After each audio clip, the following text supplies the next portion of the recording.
Hello everyone, my self पूजा सारस्वत। स्वागत है आपका अपने YouTube channel Aspire physics classes में, जहां आज हम आपके लिए लेकर आए हैं क्लास 12 की केमिस्ट्री का फर्स्ट चैप्टर और उसका आज हमारा लास्ट लेक्चर है। आज का जो टॉपिक है वो है रिवर्स ऑस्मोसिस। कि रिवर्स ऑस्मोसिस होता क्या है? अगर हम इससे पहले की बात करें तो हम ऑस्मोसिस को पढ़ चुके थे और क्या ऑस्मोटिक प्रेशर को पढ़ चुके थे। आइए एक बार रिपीट करते हैं। जैसे कि कोई हमारा क्या है, एक तरफ हमारा प्योर सॉल्वेंट है और दूसरी तरफ हमारा सॉल्यूशन है। तो सॉल्यूशन होगा तो क्या होगा, सॉल्वेंट भी होगा और सॉल्यूट भी होगा। तो जैसे जो ब्लैक वाले से हमने रिप्रेजेंट कर रखे सॉल्वेंट को और जो ब्लू से रिप्रेजेंट कर दिया हमने सॉल्यूट को, और उनके बीच में एक क्या लगी है, सेमी परमेबल मेम्ब्रेन। उसको शॉर्ट में हमने लिख दिया SPM। जो SPM की क्वालिटी होती है या हम बोल सकते हैं उसकी प्रॉपर्टी होती है, तो क्या होती है, ये केवल सॉल्वेंट के ही पार्टिकल्स को, जिसको सॉल्वेंट के ही पार्टिकल्स को अपने अंदर से क्या मूव करने देती है, और ना कि ये सॉल्यूट के पार्टिकल्स को अपने अंदर मूव नहीं करने देती। क्या होता है, प्योर सॉल्वेंट जब सेमी परमेबल मेम्ब्रेन लगी होती है तो प्योर सॉल्वेंट मूव करना स्टार्ट कर देता है किसकी तरफ, सॉल्यूशन की तरफ। तो इसी फिनोमिना को हमने क्या कहा था, ऑस्मोसिस कहा था। अब इसके बाद हमारा आया था ऑस्मोटिक प्रेशर। अगर हम ऑस्मोटिक प्रेशर की बात करें, हमारा क्या हो रहा है, ऑस्मोसिस हो रहा है। हमने क्या किया, एक इधर की साइड मतलब एक हमने किसकी तरफ, प्योर सॉल्वेंट की तरफ क्या लगा दिया, पिस्टन लगा दिया, और एक हमने सॉल्यूशन की साइड क्या लगा दिया, पिस्टन लगा दिया। जो सॉल्यूशन की साइड की तरफ है उस पर तो हमने प्रेशर को अप्लाई किया, किसको, प्रेशर को अप्लाई किया, लेकिन जो हमारा प्योर सॉल्वेंट की तरफ है हमने उस पर कोई भी प्रेशर को नहीं लगाया। अब हमने जैसे हमारे प्योर सॉल्वेंट किसकी तरफ, सॉल्यूशन की तरफ क्या मूव करने लगते और ऊपर क्या लग रहा है, पिस्टन लग रहा है, हम उस पर क्या डाल रहे हैं, प्रेशर डाल रहे हैं। तो ये क्या करता है, सॉल्यूशन सॉल्वेंट के पार्टिकल्स को अपने अंदर नहीं आने देता। जब अपने अंदर नहीं आने देगा तो ऑस्मोसिस का प्रेशर क्या प्रोसेस क्या होगा, रुक जाएगा, स्टॉप हो जाएगा। उस मिनिमम प्रेशर को जिसकी वजह से क्या हुआ, ऑस्मोसिस का जो ऑस्मोसिस का प्रोसेस चल रहा था वो स्टॉप हुआ, उसी को हम क्या कह देते हैं, ऑस्मोटिक प्रेशर कह देते हैं। The minimum pressure which prevents the osmosis process is called osmotic pressure. अब हम आए रिवर्स ऑस्मोसिस पर। अब हमने क्या कर दिया, ऑस्मोटिक प्रेशर हमारा क्या था, 5, हमने उससे ज्यादा प्रेशर क्या कर दिया, अप्लाई कर दिया। ऑस्मोटिक प्रेशर से ज्यादा क्या कर दिया, प्रेशर को अप्लाई कर दिया। तो क्या होगा, ये वाला जो पिस्टन है वो नीचे जाएगा, तो सॉल्यूशन में जो सॉल्वेंट के पार्टिकल्स है वो मूव करना स्टार्ट कर देंगे किसकी तरफ, प्योर सॉल्वेंट की तरफ। किसकी तरफ, प्योर सॉल्वेंट की तरफ। इसी प्रोसेस को हम क्या कह देते हैं, रिवर्स ऑस्मोसिस। आइए डेफिनेशन देखते हैं। This process of movement of solvent through a semi permeable membrane from the solution, मतलब किसकी साइड से, सॉल्यूशन की साइड से, टू द सॉल्वेंट, और किसकी तरफ, सॉल्वेंट की तरफ, by applying axis pressure on the solution side. मतलब जब हम ऑस्मोटिक प्रेशर से ज्यादा प्रेशर किसकी साइड, सॉल्यूशन साइड में अप्लाई कर देते हैं तो सॉल्यूशन में से सॉल्वेंट के पार्टिकल मूव करने स्टार्ट कर देते हैं किसकी तरफ, प्योर सॉल्वेंट की तरफ, इज कॉल्ड रिवर्स ऑस्मोसिस। इसी प्रोसेस को हम क्या कह देते हैं, रिवर्स ऑस्मोसिस। अगर कोई इसकी एप्लीकेशन या एग्जांपल पूछे तो जो घर में हम RO यूज करते हैं तो हम क्या बोल सकते हैं, प्योरिफिकेशन ऑफ वाटर। वाटर के प्योरीफाई करने के लिए हम किसका यूज करते हैं, रिवर्स ऑस्मोसिस। नेक्स्ट टॉपिक आता है हमारा एबनॉर्मल मॉलिक्यूलर मास। अगर हम इससे पहले की बात करें तो हमने कॉलिगेटिव प्रॉपर्टीज पढ़ी थी। कॉलिगेटिव प्रॉपर्टीज की हेल्प से हम क्या निकाल रहे थे, मॉलिक्यूलर मास ऑफ सॉलिड। जो हम किसकी हेल्प से, कॉलिगेटिव प्रॉपर्टी की हेल्प से निकाल रहे थे, उसको हम क्या कहते थे, एक्सपेरिमेंटल एक्सपेरिमेंट से निकाल रहे थे क्या, मॉलिक्यूलर मास। और एक दूसरा, जैसे कोई हमने कंपाउंड लिख दिया NaCl और उसका हम मॉलिक्यूलर मास निकालते हैं नॉर्मल, जो उसकी वैल्यू होती है। तो हम मान के चले जैसे Na का कितना 23 और Cl का कितना होता है 35.5 और ऐड किया तो कितना आ गया 58.5। तो ये हमारा क्या, इसके केमिकल फॉर्मूले से हमने क्या निकाल लिया, मोलर मास निकाल लिया। मतलब ये हमारी क्या हो गई, कोई नॉर्मल वैल्यू। लेकिन जब हम क्या निकाल रहे थे, किसकी हेल्प से, कॉलिगेटिव प्रॉपर्टी की हेल्प से, तो हमने देखा इसका मोलर मास या तो इंक्रीज हो जाता है या डिक्रीज हो जाता है। क्या मोलर मास से क्या इफेक्ट पड़ता है, या तो वो इंक्रीज हो जाता है या डिक्रीज हो जाता है। इसी इंक्रीज या डिक्रीज होने को हम क्या कहते हैं, एबनॉर्मल मॉलिक्यूलर मास। अब इसकी डेफिनेशन देखते हैं। When the experimentally observed molecular mass of a substance determined on the basis of colligative property, मतलब जो हम एक्सपेरिमेंटली ऑब्जर्व कर रहे हैं किसकी हेल्प से, कॉलिगेटिव प्रॉपर्टी की हेल्प से, is found to be different from the normal value. और जो उसकी नॉर्मल वैल्यू होती है, जो हम जिससे केमिकल फॉर्मूले से निकालते हैं, वो उससे या तो डिफरेंट होती है, normal value as expected from its chemical formula.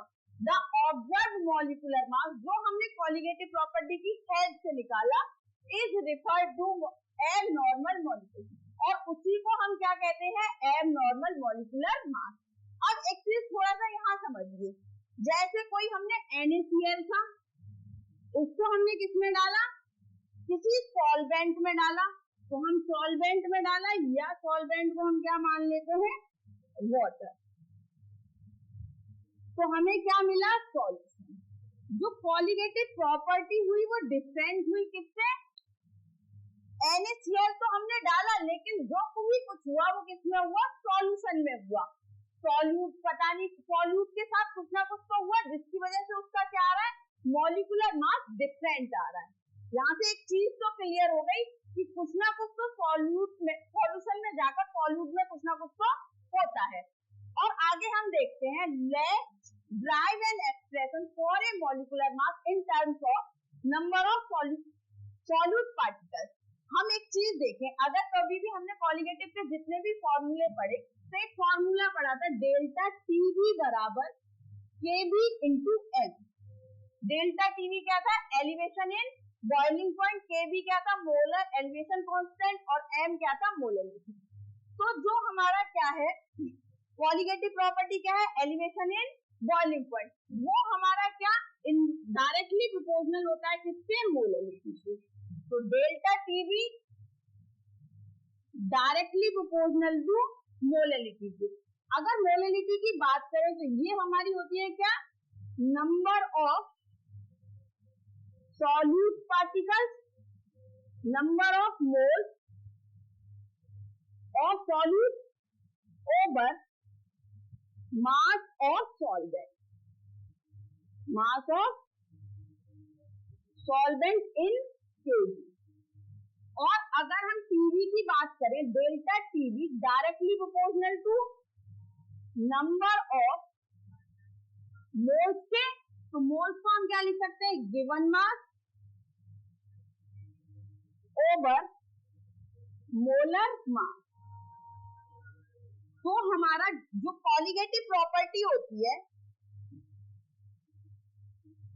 Colligative property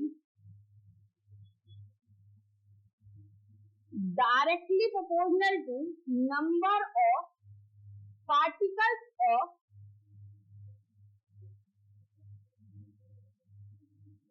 solute। और दूसरा क्या निकला, molar mass inversely proportional the colligative property.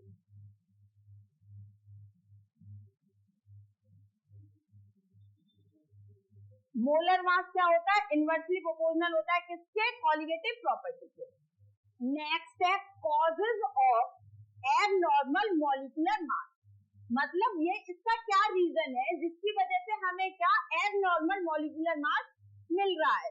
तो फर्स्ट है dissociation of solute molecule, second है एसोसिएशन ऑफ सॉल्यूट मॉलिक्यूल। अब होता क्या है, जैसे कोई NaCl है, हमने उसको किसमें सॉल्वेंट में डाला, किसमें डाला, सॉल्वेंट में डाला, और वो क्या हो गया, अपने आयंस में क्या हो गया, डिसोसिएट हो गया। किसमें, हमें दो दे देगा, Na पॉजिटिव दे देगा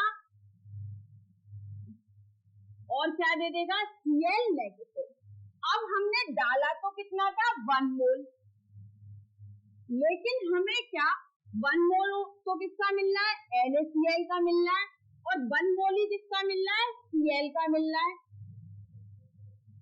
तो 1 मोल से हमें कितना मिल रहा है, 2 मोल मिल रहा है। तो यहाँ पर अगर 1 मोल की बात करें तो मास कितना है, 58.5। अगर यहाँ पर कितने मिल रहे हैं, 2A का मास कितना हो जाएगा, 58.5। अगर एक की बात करें तो 2Na, और Na की बात करें तो इसका क्या हो जाएगा, हाफ, 29.25। तो क्या हो गया, इसका जो मोलर मास था, जितना हमने डाला उसका क्या हो गया, हाफ हो गया। जब हम किससे, कॉलिगेटिव प्रॉपर्टी से निकाल लें, तो ये क्या हो रहा है, चेंज हो रहा है। इसी को हमने क्या कह दिया था, एबनॉर्मल मॉलिक्यूलर मासेस। अगर ये तो हमारा डिसोसिएशन का केस था, दूसरा क्या आ जाएगा, एसोसिएशन का केस आ जाएगा। जब हम दो मॉलिक्यूल्स को डालेंगे, वो कन्वर्ट किसमें हो जाएगा, एक मॉलिक्यूल्स में, मतलब 2 मॉलिक्यूल्स का जो वेट था वो किसके बराबर हो गया, एक मॉलिक्यूलर वेट मास के बराबर। तो उस कंडीशन में क्या होगा, मॉलिक्यूलर मास इंक्रीज हो जाएगा। इन्हीं को हम क्या कह रहे हैं, एसोसिएशन और एबनॉर्मल मोलर मासेस, और किसकी वजह से हो रहा है, डिसोसिएशन की वजह से और एसोसिएशन की वजह से, और सॉल्यूट मॉलिक्यूल्स से। तो फर्स्ट हम देखते हैं डिसोसिएशन ऑफ सॉलिड मॉलिक्यूल्स। तो क्या है, मॉलिक्यूल्स या तो इलेक्ट्रोन ऑफ इलेक्ट्रोलाइट, या तो वो एसिड है, बेस है, या कोई साल्ट है, वो क्या डिसोसिएट हो जाते हैं, इन द सॉल्वेंट में ही जाते, और हमें क्या दे देते हैं, 2 और मोर पार्टिकल्स, जिनसे हमें क्या, मतलब 2 से ज्यादा हमें क्या मिल जाते हैं, पार्टिकल्स मिल जाते हैं। जैसे कोई कंपाउंड हमने मान के चले, हमारे पास A और B है, वो डिसोसिएट हो गया किसमें, A पॉजिटिव में और B नेगेटिव में। तो यहाँ हमारे पास कितना था, 1 मोल। अब A का भी हमें क्या मिला, 1 मोल, और B का भी क्या मिला, 1 मोल। जब 1 मोल मिला तो क्या हो गया, पार्टिकल्स क्या हो गए, इंक्रीज हो गए। जब पार्टिकल्स इंक्रीज हो गए तो हमें पता है colligative property, colligative property directly proportional the number of particles of solute.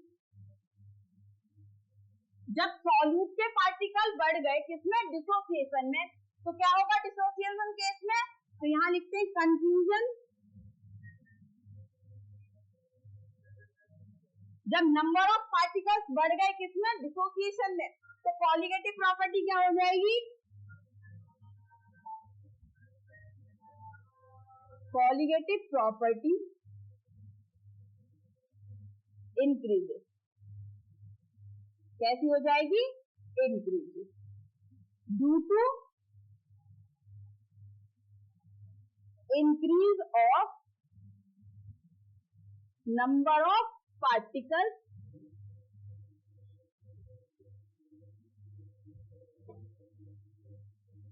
Of solute. Number of particle of solute का इंक्रीज होने के कारण क्या हो रही है, कॉलिगेटिव प्रॉपर्टी इंक्रीज हो रही है। अगर हम यही कॉलिगेटिव, अगर हम मोलर मास की बात करें तो मोलर मास क्या होता है, कॉलिगेटिव प्रॉपर्टी के क्या इनवर्सली प्रोपोर्शनल होता है। जब कॉलिगेटिव प्रॉपर्टी इंक्रीज हो रही है तो मॉलिक्यूलर मास क्या हो जाएगा, डिक्रीज हो, मॉलिक्यूलर मास डिक्रीज। किसके केस में, डिसोसिएशन ऑफ सॉल्यूट मॉलिक्यूल्स। किसके केस में, डिसोसिएशन ऑफ सॉल्यूट मॉलिक्यूल्स में। सेकंड केस है हमारा एसोसिएशन ऑफ सॉल्यूट मॉलिक्यूल्स। हमारे क्या सॉल्यूट मॉलिक्यूल्स क्या हो जाते हैं, एसोसिएट हो जाते हैं, मतलब कंबाइन कर लेते हैं और क्या बना देते हैं, एक बिगर मॉलिक्यूल बना देते हैं। जैसे हमने क्या लिया, कोई एक कंपाउंड था तो हमने उसका कितने ले लिया, n टाइम्स ले लिया, और वो क्या हुआ, जैसे ही हमने उसको किसमें डाला, सॉल्वेंट में डाला, तो वो क्या हो गए, एक साथ कंबाइंड हो गए, तो उन्होंने बना दिया AN। मतलब यहाँ पर हम कितने पार्टिकल्स ले रहे थे, n पार्टिकल्स, लेकिन जब प्रोडक्ट मिला वो हमें कितने पार्टिकल्स मिले, 1 पार्टिकल। तो इसका मतलब क्या हुआ, एसोसिएशन ऑफ सॉल्यूट मॉलिक्यूल्स में क्या हुआ, particle number of particle decreases, number of particle decreases, जब नंबर ऑफ पार्टिकल डिक्रीजेस हो गए तो हमारी क्या कॉलिगेटिव प्रॉपर्टी भी क्या हो जाएगी, then colligative property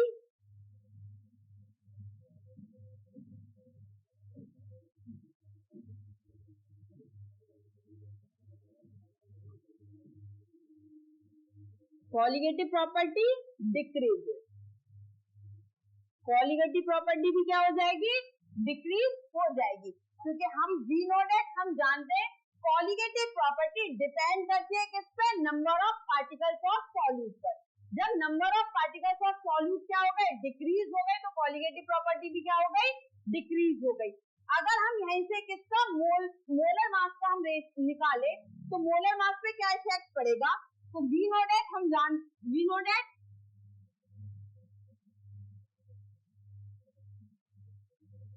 colligative property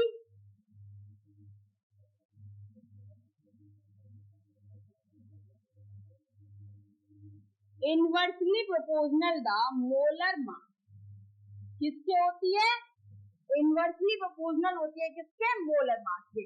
जब कॉलिगेटिव प्रॉपर्टी क्या हो रही है, डिक्रीज हो रही है, तो मोलर मास क्या हो जाएगा, इंक्रीजेस। किसका, जब हम क्या कर रहे हैं, कोई भी एक्सपेरिमेंटल वैल्यू है, तो जब एक्सपेरिमेंटल वैल्यू का हम क्या देख रहे हैं, मोलर मास, तो उस कंडीशन में मोलर मास क्या हो रहा है, इंक्रीजेस। तो molar mass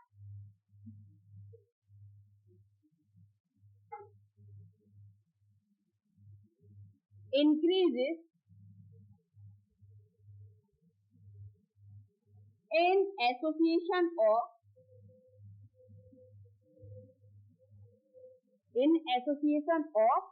solute molecule।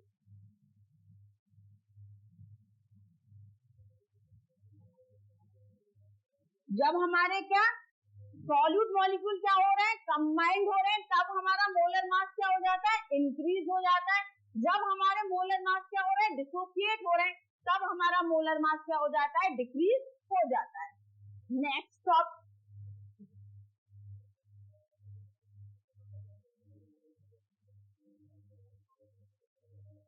Next है हमारा बॉन्ड ऑफ फैक्टर, और इस चैप्टर का लास्ट टॉपिक। अगर बॉन्ड ऑफ फैक्टर की बात करें तो सबसे पहले it is denoted by, it is denoted by, इसको हम किससे डिनोट करते हैं, आई से, स्मॉल आई, आयोटा। और ये हमारा क्या होता है, ये हमारा एक क्या होता है, रेशियो होता है, और किसके बीच का, नॉर्मल मोलर मास के बीच का और ऑब्जर्व्ड मोलर मास के बीच का। The ratio of normal molar mass to the observed molar mass of the solute. तो हमारा आई बराबर क्या हो जाएगा, आई बराबर normal molar mass of solute over observe, जो हमने किससे ऑब्जर्व किया है, कॉलिगेटिव प्रॉपर्टी से, observed molar mass of solute. अगर हम इसको किसमें, कॉलिगेटिव प्रॉपर्टी के टर्म में लिखें तो क्या हो जाएगी, तो कॉलिगेटिव प्रॉपर्टी क्या होती है, colligative property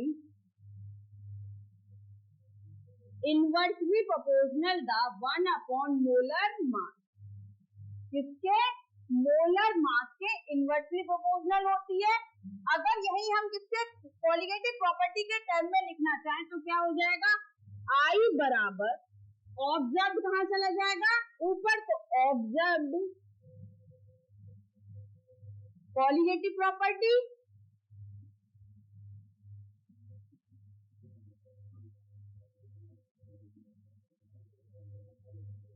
over normal colligative property.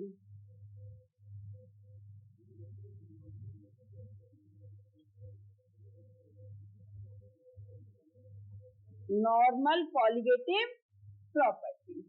अगर हम I की जब बॉन्ड ऑफ फैक्टर की दूसरी डेफिनेशन बताना चाहें तो क्या हो जाएगा? The ratio of observe colligative property to normal colligative property to of the solute, तो उसी को हम क्या कह देते हैं? Bond of factor. नेक्स्ट है हमारा application of bond of factor. अगर बॉन्ड ऑफ फैक्टर की बात करें तो ये हमें हेल्प करता है किसमें? डिग्री ऑफ एसोसिएशन निकालने में और डिग्री ऑफ डिसोसिएशन निकालने में। अगर डिग्री ऑफ एसोसिएशन और डिसोसिएशन की बात करें तो हम इनको दोनों को ही रिप्रेजेंट करते हैं किससे? अल्फा से। अब एक चीज समझिए, अभी हमने कितना पढ़ रहे थे? कोई भी अगर सॉल्यूट है तो वो सॉल्वेंट में जा रहा है तो 100% डिसोसिएट हो रहा है या 100% एसोसिएट हो रहा है।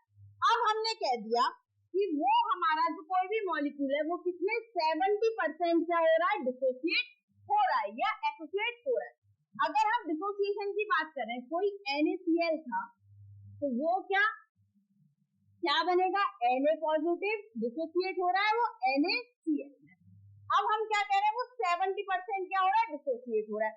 हम अगर स्टार्टिंग की बात करें, इनिशियल कंडीशन में वो कितना होगा? 100% होगा। और जब इनिशियल में ये दोनों क्या हो जाएंगे? 0 और 0। जब वो कितना 70%, 100 का 70% क्या हो रहा है? डिसोसिएट हो रहा है, तो 100 माइनस 70, और ये हमें कितने मिलने हैं? 70 और 70। 70% तो डिसोसिएट हो रहा है, ये भी 70, मतलब 100 में से क्या 70 को क्या कर दिया? माइनस कर दिया। अब अगर हम I की वैल्यू निकालें तो क्या हो जाएगा? हम जो ऑब्जर्व कर रहे हैं तो ये कितनी कर रहे हैं? 30 मॉलिक्यूलर मास 30, 70 और 70 प्लस 7, और बचा कितना? 30। और जो हमने क्या इनिशियल में लिया वो कितना था? 100। ऐड करो 70 70 कितने? 140 प्लस 30 डिवाइडेड बाई 7 कितना आ गया? 170 डिवाइडेड बाई 100, 0 से 0 तक, तो कितनी आ गई डिग्री ऑफ डिसोसिएशन? 1.7। अब सेम यहीं पर हम क्या लेते हैं? इनके बीच में रिलेशन निकालते हैं। किसके बीच में? रिलेशन बिटवीन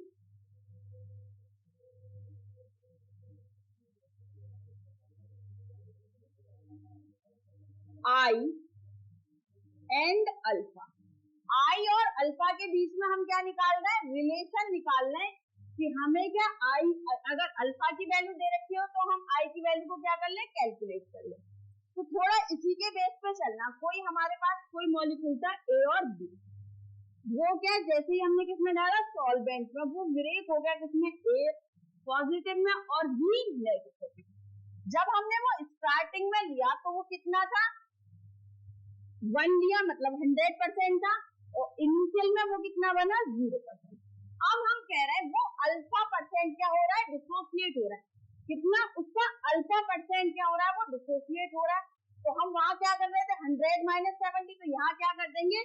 1 माइनस I, और यहाँ क्या आ जाएगा? अल्फा परसेंट डिसोसिएट हो रहा है और अल्फा परसेंट डिसोसिएट। अब हम I की वैल्यू को कैलकुलेट करते हैं, तो I बराबर क्या आ जाएगा? अल्फा, और इसको हम जो अल्फा अल्फा हो रहा है हम मान के चल रहे हैं हमें कितने मिल रहे हैं? n अल्फा पार्टिकल्स मिल रहे हैं, क्योंकि नंबर ऑफ मॉलिक्यूल यहाँ तो अल्फा अल्फा है, लेकिन कहीं और क्या हुआ? तो हम उसको दे दिया नंबर ऑफ आयंस में ब्रेक हो रहा है। जितने नंबर ऑफ आयंस है वो क्या है? n alpha. तो अब हम क्या कर देंगे, n alpha plus 1 minus alpha, ये इक्वेशन बन जाएगी। और क्या डिवाइड किससे हो जाएगा, 1 से। 1 का मल्टीपल इधर करा तो i बराबर हमें क्या मिल गया, n अल्फा प्लस 1 माइनस आई। अब ये वाली चीज को 1 को हम इधर ले जाए तो क्या हो जाएगा, i माइनस 1। अल्फा यहाँ से कॉमन ले ले तो क्या मिल जाएगा, n माइनस 1। तो अल्फा बराबर क्या आ जाएगा, अल्फा बराबर i minus 1 over n minus 1। तो ये क्या मिल गया, i और अल्फा में रिलेशन, वेयर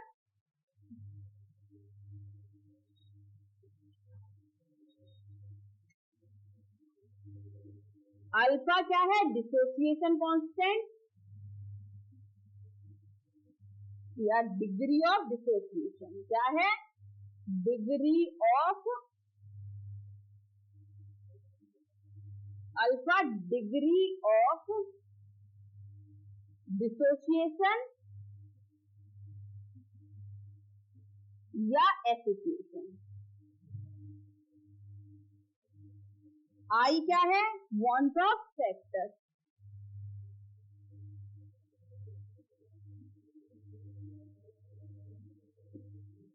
और एन क्या है, नंबर ऑफ आयन। जितने नंबर ऑफ आयंस में क्या होता है, वो डिसोसिएट होता है, उनको क्या कर दिया, ऐड कर दिया। तो ये हमारा रिलेशन किसमें आ गया, वांट ऑफ फैक्टर में और डिग्री ऑफ डिसोसिएशन। एक चीज यहाँ पर नोट करने वाली है, अगर आई की वैल्यू मतलब वांट ऑफ फैक्टर की वैल्यू हमारी कितनी आती है, 1 आती है, तो इसका मतलब क्या होता है, सॉल्यूट मॉलिक्यूल्स, मतलब solute molecules do not undergo association or dissociation।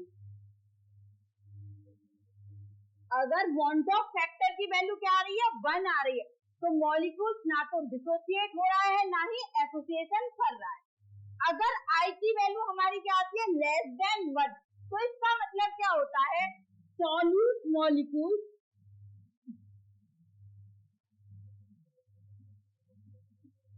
Undergoing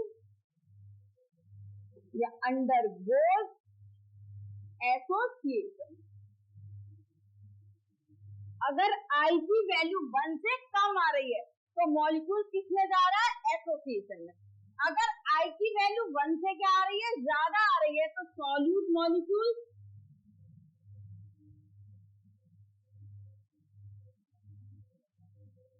undergoes dissociation. अगर आई की वैल्यू क्या आ रही है, वांट ऑफ फैक्टर की वैल्यू 1 से ज्यादा आ रही है, तो मॉलिक्यूल किस में जा रहा है, डिसोसिएशन में। नेक्स्ट है हमारा, जब हमारी क्या वांट ऑफ फैक्टर आ चुका था, तो जो हमने कॉलिगेटिव प्रॉपर्टी को पहले पढ़ लिया था, तो कॉलिगेटिव प्रॉपर्टीज को क्या कर दिया था, मॉडिफाई कर दिया था। तो फर्स्ट कॉलिगेटिव प्रॉपर्टी हमारी क्या थी, relative lowering in vapour pressure. तो हम उसको क्या लिख रहे थे, delta P over C naught बराबर एक्स डी। लेकिन जब हमारा वांट ऑफ फैक्टर आ गया, तो हमने उसके आगे क्या लगा दिया, आई। नंबर ऑफ सॉल्यूट्स की बात करते हैं, या तो वो एसोसिएट हो रहे होंगे या डिसोसिएट हो रहे होंगे। सेकंड है हमारी डिप्रेशन इन फ्रीजिंग पॉइंट, तो वो क्या थी, डेल्टा एफ बराबर के एफ इंटू एन। तो यहाँ भी क्या लगा दे, आई। थर्ड थी हमारी elevation in boiling point, delta T B बराबर के बी इंटू एन। तो आगे क्या लगाना होगा, वांट ऑफ फैक्टर। फोर्थ थी हमारी लास्ट ऑस्मोटिक प्रेशर, तो ये क्या थी, पाई बराबर सी आर टी।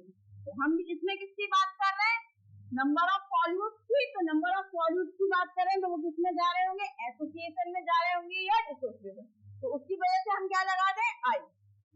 नेक्स्ट है हमारा question, the freezing point of A solution containing 0.3 gram of acidic acid in 30 gram of benzene is lowered by 0.45 Kelvin. Calculate the Want-Off factor. हमसे क्या calculate करा है? Want-Off फैक्टर और Kf की value दे रखी है 5.12 केल्विन किलोग्राम मोल इनवर्स. अब Want-Off factor की वैल्यू हम कब निकाल सकते हैं? जब हमारे पास क्या हो, कॉलिगेटिव प्रॉपर्टी से क्या निकाल ले? मोलर मास निकाल ले. और हमारा सॉल्यूट क्या है? Acidic acid. और उसका हम केमिकल फॉर्मूले से क्या निकाल ले? मॉलिक्यूलर मास निकाल ले. तो सबसे पहले जो सॉल्यूशन हम करते हैं, जो हमें गिवन दे रखा है उसकी वैल्यू को क्या करते हैं? नोट डाउन करते हैं. तो सॉल्यूशन सबसे पहले हमें कंटेनिंग क्या? 0.3 ग्राम ऑफ एसिडिक एसिड. तो मास ऑफ सॉल्यूट क्या दे रखा है? मास ऑफ सॉल्यूट. इसको रिप्रेजेंट हम किससे करते हैं? WV से. कितना दे रखा है? 0.3 ग्राम. सेकंड हमें क्या दे रखा है? बेंजीन में डिसॉल्व कर रहे हैं. मास ऑफ सॉल्वेंट. इसको हम किससे रिप्रेजेंट करते हैं? WA. कितना दे रखा है? 30 ग्राम. फिर हमें क्या कह दिया? उसका फ्रीजिंग पॉइंट क्या हो रहा है? इतना लोअर आ रहा है, मतलब उन दोनों के बीच में इतना डिफरेंस आ रहा है. तो ये क्या हो गया? Depression in freezing point. तो ये क्या हो गई? Delta TA. कितना दे रखा है? 0.45 K. या लिख लो है depression in freezing point.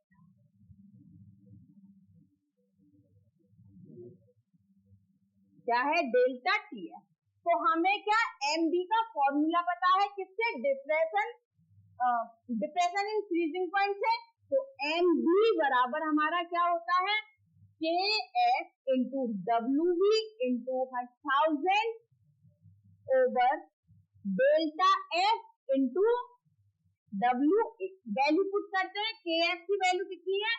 5.12. WV की वैल्यू कितनी है? 0.3 इंटू 1000 ओवर डेल्टा TF की 0.45. WA की 30. कैलकुलेट करेंगे, मल्टीपल करके डिवाइड करेंगे तो कितना आ जाएगा? 113.8. कितना आ गया? MB की वैल्यू जो हमने कैलकुलेट क्या करी है, जिससे कॉलिगेटिव प्रॉपर्टी से निकाली है MB की वैल्यू. इसी को हम क्या कहते हैं? ऑब्जर्व्ड मॉलिक्यूलर या मोलर मास. इसको हम क्या कह रहे हैं? ऑब्जर्व्ड मोलर मास. अब हम एसिडिक एसिड होता है हमारा, उसका फॉर्मूला क्या होता है? Acidic acid. उसका फॉर्मूला होता है CH3COOH. अगर हम यहाँ से क्या निकाले? मोलर मास निकाले. तो 12 plus 3 plus 12 plus 16 plus 16 plus 1, मतलब कार्बन का कितना होता है? Atomic mass 12. 3 हाइड्रोजन है, 1 हाइड्रोजन का बन, तो 3 का कितना हो जाएगा? 3 या 3. कार्बन का कितना होता है? 12. ऑक्सीजन का कितना? 16. एक सेकंड में ऑक्सीजन होता है 16. हाइड्रोजन का कितना हो गया? 1. तो ऐड करेंगे तो कितना आ जाएगा? 60. ये हमारी क्या हो गई? नॉर्मल मोलर मास. क्या आ गया? Normal molar mass. तो अब हमें पता है नाउ Want-Off फैक्टर I बराबर नॉर्मल मोलर मास ओवर ऑब्जर्व्ड मोलर मास. नॉर्मल मोलर मास कितना है? 50. ऑब्जर्व कितना है? 113.8. डिवाइड करेंगे तो कितना आ जाएगा? 0.527. इसकी वैल्यू आ गई I. यही तो हमसे क्या कैलकुलेट कराई थी? Want-Off factor. अगर I की वैल्यू क्या आ रही है? 1 से लेस देन, तो मॉलिक्यूल्स क्या हो रहे हैं? एसोसिएट हो रहे हैं.